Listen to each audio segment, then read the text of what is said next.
For these transition questions, you can try to maybe categorize, dumb summarize some of these choices first, but I do see that there's some weird ones here, right? Firstly is not really one of my main categories, neither is in conclusion. So honestly, I would just kind of read this and see what it sounds like.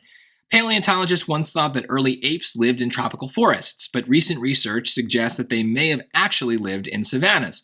Tropical forests are humid and have many trees spaced close together. Savannas are drier and their trees are spaced further apart. So my instinct is but here, right? We're comparing two things. Tropical forests are humid, but savannas are drier. These are opposites. So I wouldn't have a firstly. There's no list of things. And that's not an in conclusion. We're not concluding when we talk about a new thing. It's not a conclusion about the forest when we've moved on to the savannas. Now, for instance, is just a fancy way of saying, for example.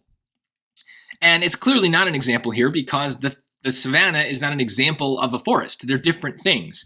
So in comparison is the answer, but many of you might be bothered because that sounds like we're saying two things are the same. If we compare them, we say, they're similar in some way, but no, this is a sneaky little thing. The phrase in comparison, that transition, is actually basically a way to say but, to say things are different. We use it to highlight that difference.